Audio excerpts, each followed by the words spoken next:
Peuple de Dieu, enfants de Dieu, frères et sœurs en Jésus-Christ, je vous salue tous dans le Seigneur.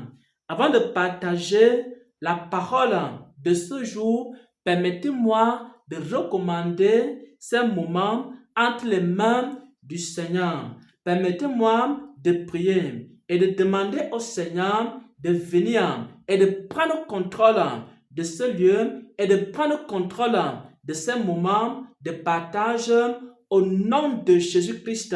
Seigneur, nous t'invitons. Seigneur, nous t'appelons. Seigneur, nous appelons ta présence en ce lieu afin que tu nous parles, afin que tu parles à ton peuple, afin que tu édifies ton peuple, afin que tu libères ton peuple, afin que tu accordes à ton peuple, Seigneur, ô Dieu de gloire, tout ce dont il a besoin sur le plan physique et sur le plan spirituel.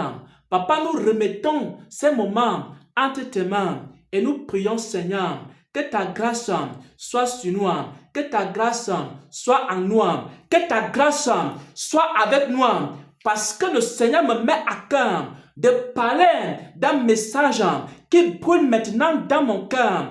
Oh mon Dieu, mon roi, il y a quelqu'un ici qui a un problème, qui a une difficulté.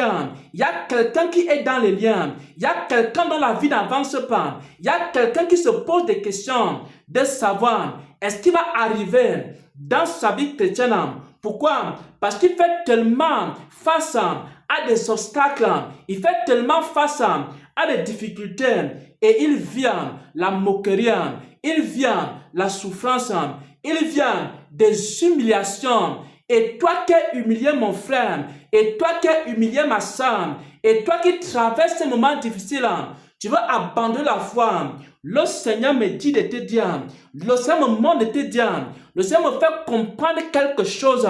Il me fait comprendre que lorsque quelqu'un donne sa vie à Jésus, sa vie ne va pas devenir comme une étoile en un seul jour. Sa vie ne va pas briller comme le soleil en un seul jour.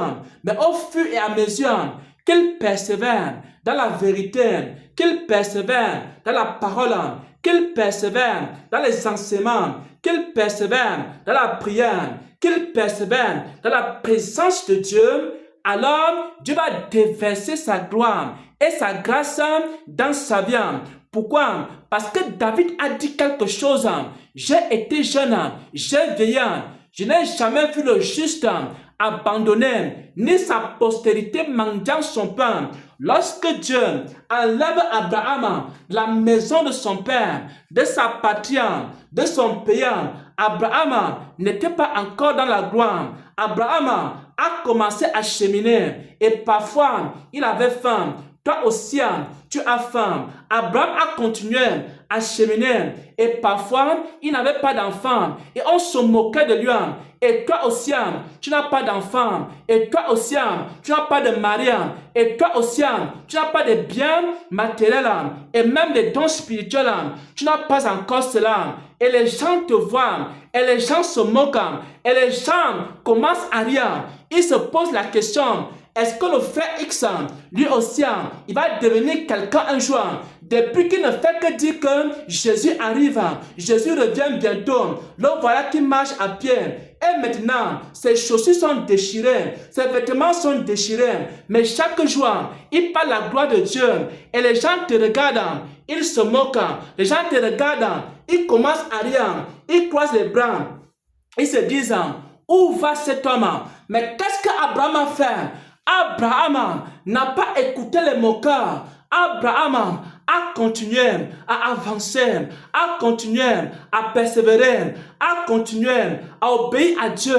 Il faut que tu continues à obéir à Dieu au fur et à mesure qu'Abraham a obéi à Dieu. Premièrement, il a eu une terre à Canaan. Deuxièmement, il a eu un enfant qu'on a appelé ici Isaac, l'enfant, la promesse.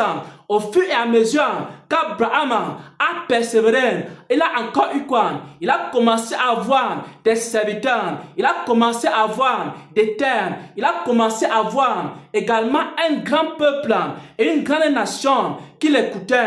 Pourquoi? Parce qu'Abraham a marché avec Dieu. David a dit ceci, j'ai été jeune, j'ai veillé, je n'ai jamais vu le juste abandonné, ni sa postérité mendiant son pain. Est-ce que tu seras le premier juste que Dieu a abandonné? Est-ce que tu seras le premier chrétien que Dieu a abandonné? Alors mon frère, ma soeur, alors mon frère, ma soeur, il faut que tu continues à marcher. N'arrête pas ta marche parce que tu as faim. N'arrête pas ta marche parce que tu n'es pas marié. N'arrête pas ta marche parce que les hommes se moquent de toi. N'arrête pas ta marche parce que tu es malade. N'arrête pas ta marche parce que tu es couché à l'hôpital. N'arrête pas ta marche parce que tu as eu un problème dans ta vie. Il faut continuer à avancer. Comme Abraham, je vais te raconter une autre histoire. Le Seigneur me fait voir une autre histoire. Elle est dans la Bible. C'est l'histoire d'un homme appelé Joseph. Joseph aussi avait une grande destinée. Joseph aussi a marché avec Dieu. Mais au début, on se moquait de Joseph. On disait de Joseph que voilà celui qui a les songes, voilà celui qui a les visions, voilà celui qui a les révélations. Mais regardez sa vie, comment sa vie est misérable. Regardez sa vie, comment sa vie est pitoyable. Toi aussi, tu as les visions. Toi aussi, tu as les songes. Toi aussi, tu as des révélations. Dans ces révélations-là, tu domines. Dans ces visions-là, tu domines. Mais physiquement, tu es faible. Mais physiquement, tu n'as pas l'argent. Mais physiquement, tu es dans beaucoup de liens et dans beaucoup de choses et de problèmes et de difficultés. Les gens se moquent de toi. Les gens ricanent. Les gens rient lorsqu'ils te regardent. Et Joseph aussi, ses frères étaient en train de rire. Regardez ce Joseph. Il a les songes, mais il est malheureux. Et c'est la même chose pour toi, mon frère. Et c'est la même chose pour toi, ma soeur. Mais qu'est-ce que Joseph a fait? Joseph a continué à persévérer dans la parole, à persévérer dans l'obéissance, à persévérer dans la connaissance, à persévérer dans la vie de Dieu. À un moment donné, Joseph est d'abord allé chez Potiphar et après, il a connu aussi d'autres expériences jusqu'à ce que Joseph aille s'asseoir à la droite de Pharaon et que Joseph accomplisse le dessein de Dieu également dans sa vie. Peuple de Dieu, enfant de Dieu, il n'y a personne qui peut marcher avec Dieu sans voir la gloire de Dieu. Il n'existe personne.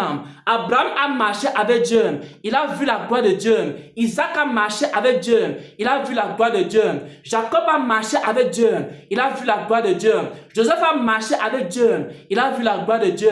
David a marché avec Dieu. Il a vu la gloire de Dieu. Mais il a vu la gloire de Dieu parce qu'il a persévéré. Tous ceux qui vont persévérer, parfois on va se moquer de toi. Tu as les songes, tu as les visions, mais ta vie est misérable.